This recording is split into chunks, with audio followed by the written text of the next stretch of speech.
नमस्कार and welcome to civil study explainer. आज बात करेंगे उस जनरल कंसेंट की, उस सामान्य सहमति की जो स्टेट्स देते हैं सीबीआई को। अगर वापस ले लें तो क्या होगा? क्या उन इन्वेस्टिगेशंस पर असर पड़ेगा जो सीबीआई उन राज्यों में कर रही थी? एक एक करके 8 राज्यों ने ऐसी जनरल कंसेंट वापस ली है, 8 स्टेट्स ने वापस ली है। सुप्रीम कोर्ट के एक न्यायाधीश के पास मुकदमा चला गया है, एक हलफनामा दायर हुआ है।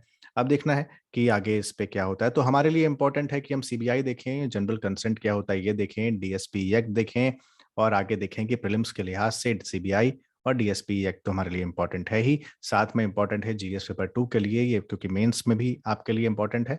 और फेडरलिज्म देखना है कि संघवाद में ये किस तरीके से टॉपिक हेल्प कर सकता है और राज्य और केंद्र के रिश्ते कैसे रहें, सेंट्रल और स्टेट रिलेशंस कैसे रहें। तो what is general consent given by states to the CBI, ये है हमारा आज का टॉपिक। तो आप जानते हैं सीडी के यूट्यूब रिचुअल्स हैं, सुबह से शाम तक हम आपके लिए अलग अलग प्रोग्राम्स लेकर आते रहते हैं। सुबह की शुरुआत ऑडियो विजुअल प्रोग्राम से होती है, फिर आता है ओपेड, फिर आता है करंट अफेयर्स, फिर आता है ये एक्सप्लेनर, उसके बाद आता है डेली एमसीक्यूज और बीच बीच में आते हैं शॉर्ट्स। तो उनको देखना ना भूलें। आप तक चैनल सब्सक्राइब नहीं किया है तो सब्सक्राइब कर लें और नोटिफिकेशन बेल को ऑन रखना ना भूलें। आइए शुरुआत करते हैं, देखते हैं कि क्यों ये मामला सुर्खियों में रहा। दरअसल रिसेंटली सुप्रीम कोर्ट की एक बेंच के पास एक केस गया, इन जिसमें सीबीआई ने जो केस फाइल किया और उसमें एक एफिडेविट था जिसमें कहा गया कि जनरल कंसेंट विड्रॉ किए जा रहे हैं बहुत सारे स्टेट्स द्वारा। अगर इसी तरीके से चलता रहा तो सीबीआई के काम में बाधा पहुंचेगी।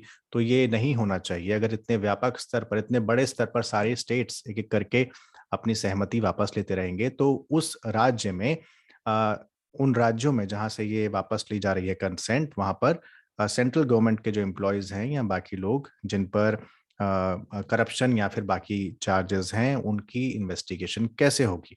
तो ये एक मुद्दा था। हालांकि इसको इस तरीके से भी देखा गया कि उन स्टेट्स ने शायद उस लॉबिंग की वजह से ऐसा किया है जो केंद्र सरकार, जो सेंट्रल गवर्नमेंट उन राज्यों में बनाना चाह रही थी, अपनी फेंसिंग, पॉलिटिकल फेंसिंग करना चाह रही थी। तो उस सीबीआई के माध्यम से, आप जानते हैं सीबीआई को केज्ड पैरेट यानी पिंजरे में बंद तोता कहा गया था। और तब से ये माना जा रहा है कि एक वेंडेटा, एक बदला लेने के लिए सीबीआई उन राज्यों या फिर उन लोगों के पीछे लगाई जाती है जहां से आपको कुछ खतरा होता है या फिर आप जहां पर वेंडेटा लेना चाहते हैं या फिर अपना बदला लेना चाहते हैं। ये तमाम चीजें आपको लिखनी नहीं है, लेकिन ये चीजें आमतौर पर आप अखबारों में और बाकी जगह आरोप प्रत्यारोप, वाद विवाद इस पर चलता रहता है, ऐसे आरोप विपक्ष लगाता रहता है। तो उन राज्यों में भी यही हुआ कि उन्होंने पॉलिटिकल फेंसिंग की वजह से शायद ऐसा किया हो।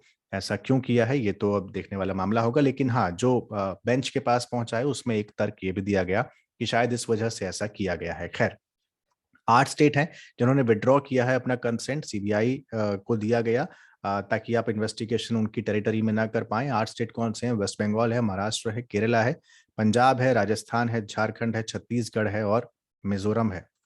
यस। तो आप देखेंगे ज्यादातर सरकारें वो हैं जहां पर अपनी सेंट्रल गवर्नमेंट की सरकार नहीं है ना। तो अगर वो राज्य ऐसा कर रहे हैं तो क्यों ऐसा हो रहा है, तो ये देखने वाली बात है। खैर, आर्ग्यूमेंट सीबीआई का क्या है कि जो मैंने आपको बताया कि अगर इस तरीके से चलेगा, रिडंडेंट रहेंगे with regard to investigation of corruption charges against central government employees, तो ये बड़ा मुश्किल हो जाएगा सीबीआई के लिए कि वो किस तरीके से अपना काम कर सकती है। जबकि states responsible primarily an act of political legal ring fencing जो उनके खिलाफ सेंट्रल गवर्नमेंट कर रही है, अपनी एजेंसी के माध्यम से करवा रही है। इस वजह से स्टेट्स का ये रिस्पॉन्स आ रहा है।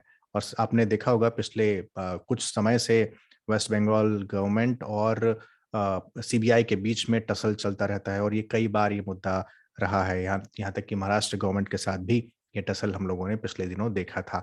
Now about the consent given by the state government, क्योंकि इसका लीगल बेसिस है। लीगल बेसिस इसलिए है because article according to the section 6 of Delhi special police establishment act, जिसमें सीबीआई फंक्शन करती है, जिसके तहत वहां पर स्टेट कंसेंट जरूरी होता है अगर आप किसी यूनियन टेरिटरी में इन्वेस्टिगेट करते हैं। मतलब अगर आप मेरे घर में घुसना चाहते हैं तो आप तभी घुस सकते हैं जब मैं आपको परमिशन दूंगा। अगर मेरी परमिशन आपको नहीं है तो आप मेरे घर में क्यों घुसेंगे, है ना। अगर मैंने आपको पहले से परमिशन दे रखी है, आपने कई बार देखा होगा, अपने दोस्तों को बोला होगा कि आप जब चाहे तब आ सकते हो। ये जो जब चाहे तब आ सकते हो वाला जो ये कॉन्सेप्ट है, यही होता है जनरल कॉन्सेंट, कि मैंने आपको दे रखा है, आप जब चाहे तब आ जाओ। लेकिन अगर मैं मना कर दूं कि आप अब मेरे घर में कदम नहीं रखेंगे, आपको आने से पहले मुझे हर बार पूछना होगा, तो यानी वो मैंने आपको कंसेंट नहीं दिया है। अब आप आएंगे तो मुझे फोन करके आएंगे, आप जब भी आएंगे तो मुझसे पूछ कर आएंगे, अदरवाइज आप मेरे घर में नहीं घुस सकते। तो यही है कि जो घर में घुसने वाली चीज है, ये आर्टिकल सेक्शन 6 देता है डीएसपीई एक्ट 1946 सीबीआई को, जहां पर राज्य बोलते हैं आप आइए मेरी सीमा में, लेकिन मेरे कंसेंट से आई है। Now the legal foundation of CBI has been constitute to be based of the entry 80 of the union list. आप जानते हैं 3 लिस्ट होती हैं, है ना, जिसमें यूनियन लिस्ट, स्टेट लिस्ट और कॉन्करेंट लिस्ट होती हैं। तो उस लिस्ट में जो यूनियन लिस्ट है उसकी एंट्री 80 में सीबीआई सेंटर के पास में है ना, जहां पर उसको पार और police forces belong to one state और एनी एरिया उनकी परमिशन के बिना तो यूज नहीं कर सकती, लेकिन परमिशन के साथ यूज कर सकती है। तो एंट्री 80 यूनियन लिस्ट, याद रखिएगा सीबीआई यूनियन लिस्ट में है, लेकिन पुलिस एंट्री 2 में है, स्टेट लिस्ट के, यानी वो राज्य का विषय है, उस पर राज्य ही निर्णय लेगा। अगर बंगाल सरकार की पुलिस है तो वो बंगाल सरकार उसका निर्णय लेगी, केंद्र सरकार नहीं लेगी। 7वां शेड्यूल आपका कॉन्स्टिट्यूशन का याद रखिएगा, उन तमाम विषयों से संबंधित है, उन तमाम लिस्ट उसमें तीनों दी गई हैं जहां पर ये अलग अलग बातें लिखी गई हैं। नाउ टाइप ऑफ कंसेंट कितने तरह के होते हैं, एक तो होता है जनरल कंसेंट और एक होता है स्पेसिफिक कंसेंट। जैसा मैंने अभी आपको बताया, अगर जनरल कंसेंट दें सेक्शन 6 के तहत सीबीआई को प्रोब करने के लिए कोई केस, तो एजेंसी को पूछने की जरूरत नहीं है, फ्रेश परमिशन हर बार नहीं लेनी है। आप जब चाहें जाएं, इन्वेस्टिगेट करें, हर केस को इन्वेस्टिगेट करें, वापस आएं। जनरल कंसेंट तो केवल फैसिलिटेट करने के लिए है कि आप सीमलेस इन्वेस्टिगेशन करते रहें करप्शन या वायलेंस के चार्जेस में। स्पेसिफिक कंसेंट वो होता है जब कोई जनरल कंसेंट वापस ले ले तो सीबीआई को बार बार केस दर केस ये बात पूछनी पड़ती है कंसर्न स्टेट गवर्नमेंट से कि क्या मैं आपके यहाँ ये जांच कर सकता हूँ। अगर वो कहेगा कर सकता है तो आप आइए, नहीं कर सकते तो टाटा बाय बाय, बाहर से ही। Specific consent is not granted, the CBI officials will not have the power of police personnel when they enter the state। आप एंटर तो कर जाएंगे, लेकिन मैं आपको अपनी पुलिस पर्सनल वगैरह की पावर नहीं दूंगा, और आप कैसे फिर इन्वेस्टिगेट करेंगे जब मेरी पुलिस आपके साथ कोऑर्डिनेट ही नहीं करेगी। तो this hurdles impedes seamless investigation by the CBI. अब वे फॉरवर्ड क्या होगा, क्योंकि आपने कंसेंट तो वापस ले लिया, अब वे फॉरवर्ड क्या हो सकता है। अब एक क्वेश्चन ये भी है, यहाँ पर मैंने शायद वो पॉइंट लिखा नहीं है। यस, एक पॉइंट ये भी है कि मान लीजिए मैंने कंसेंट वापस ले लिया, आप केस इन्वेस्टिगेट कर रहे हैं, आज तारीख है दिसंबर 3 2021, और आप कोई केस इन्वेस्टिगेट कर रहे थे दिसंबर 2 2020 से, 1 साल पुराना, और मैं अचानक से अपना कंसेंट वापस लेता हूँ, क्या रेट्रोस्पेक्टिवली वो कंसेंट जो वापस लिया जा रहा है, क्या उसका असर पूर्व निर्धारित पड़ेगा, पहले से ही पड़ेगा? क्या पिछले साल के केस में भी आप हाथ नहीं लगा पाएंगे? अब ऐसा नहीं है, रेट्रोस्पेक्टिवली नहीं होगा, आगे से कोई केस आप नहीं हैंडल कर सकते हैं, लेकिन जो पुराना मेरा केस चल रहा था उस राज्य में सीबीआई उसको हैंडल करेगी, उस पर कोई असर नहीं पड़ेगा। यानी जो जनरल कंसेंट वापस ली जाएगी वो आगे से ही ली जाएगी, पिछले निर्णयों पर या पिछली जांच पर उसका कोई असर नहीं पड़ेगा। नाउ वे फॉरवर्ड क्या है, that fundamental impediment lies in the law, कि भाई CBI as a federal police law, मतलब पुलिस फोर्स के तौर पर काम अगर कर रही है तो ये बहुत, आप आप उसको किसी बदले की भावना के साथ नहीं छोड़ सकते हैं, है ना। आपको एक राज्य और केंद्र की दोनों दोनों को मिलकर काम करना होगा। सबसे पहला तो जब हम फेडरलिज्म की बात करते हैं उसमें यही करते हैं, है ना, कि आप दोनों को एक साथ मिलकर काम करना होगा। Now the United Nation Convention again corruption जो है, वहां पर इंडिया सिग्नेटरी है, तो हमको कुछ ऐसे ठोस कदम उठाने होंगे कि करप्शन के हर स्तर पर हम करप्शन से लड़ सके। ये बहुत ही आदर्श की बात है, हम हर बार आंसर्स में ही लिखते हैं, तो आपको लिखना तो है ही, इसलिए एक इसमें अच्छी लाइन है, United Nation convention against corruption. आपको ये याद रख लीजिएगा कि यूएनसीसी जो है इंडिया उसका सिग्नेटरी है। एक यूएनसीसीडी है, आपको याद होगा, कॉम्बैट डेजर्टिफिकेशन वाला, है ना, उसका वो इन्वायरमेंट में पढ़ते हैं, ये यूएनसीसी है, United Nation Convention again corruption. तो याद रखिएगा इस चीज को। Now the consent by number of state में lead to legislative more of creating federal agency manifest powers autonomy वगैरह वगैरह वगैरह, है ना।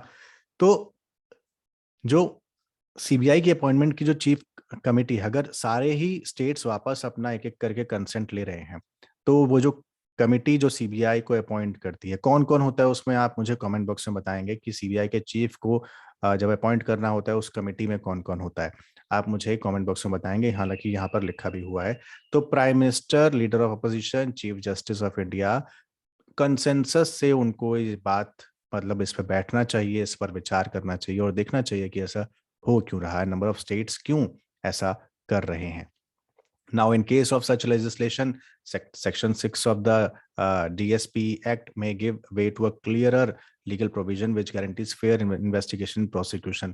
ये सब मतलब ठीक है, आप लिख सकते हैं अगर लिखना चाहें तो भाई, गारंटी करता है फेयर इन्वेस्टिगेशन प्रोसिक्यूशन की, अगर ऐसा नहीं होता है तो एक्शन लिया जाएगा सेक्शन 6 के खिलाफ, ऐसा ऐसा।